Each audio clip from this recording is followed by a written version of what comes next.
Hello everyone जय Jagannath good morning आशा करुच्ची आपण माने समस्ते भलरे थिबा मु भी भलरे अछि। आज वीडियो को स्वागत करुच्ची मु ऋतु सांग माने आज बनेबा चंद्रकांति पिठा।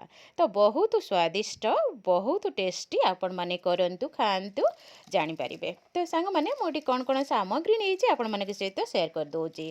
कंचा मुग को मु भलरे धोई धाई की नै जेची ता सहित सांग माने मु एठी नै छी किछि कंचा बादाम ताको चोपा छडै देकी पूरा भल से पानी रे भिजई देची।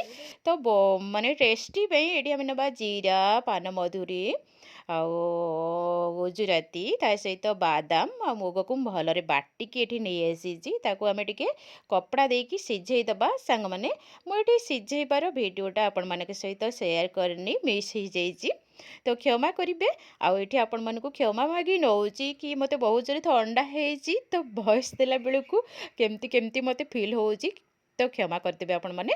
तो सांग माने एठी मोर पूरा रेडी हे गेला तेल कड़े भी गरम हे गेलानी मु ताको भलो भबरे पनीर भलिया पीस पीस करके काटी देची। चालंदो ताले हमें छाणीबा। तो आपण माने भी खांतु अन्य मानकु भी दियंतु अन्य माने खाएगी जिते बेले कहिबे ओह बहुत टेस्टी हेची सेते बेले आपण मानकु आहुरी खुशी लागिबो। तो सांग माने मु एठी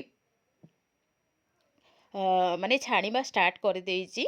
तो चलंतु वर्तमान गोटे गोटे भारी करी ताको मु छाणी देबी। आउ खाइबा को तो बहुत टेस्टी लागे आपण मानकु कहिची। आउ एठी टिके आपण मानकु कहि रखुची वीडियो मझी रे। तो एठी गोटे भारी हे गेला म ताको छाणी दोची। आपण माने समस्ते समस्तिंकु सपोर्ट करंतु निहाती आमे माने आगो को जिबा। आउ जेउ माने मो वीडियो रे कमेंट करूचंती लाइक करूचंती से माननकु मो हृदय रो बहुत सारा भल पाइबा मु निहाती आपण मानक कमेंट करिवि आउ आपण मानकर वीडियो भी देखिबि एटा आपण माने भलो भाबरे जानि सारिथिबे। तो सांग माने मोर एठी रेडी हे गेला चंद्रकांति पिठा। तो आज रे वीडियो डी जदी आपण मानक हृदय को छुई थाए कमेंट बॉक्स रे आपनक हृदय रु भल पाइबा भरी देबे। पुणी देखिया भी आ गोटे वीडियो रे बा आ गोटे रेसिपी रे से जाय आपण मानकु जय जगन्नाथ लव यू ऑल नमस्कार बाय बाय।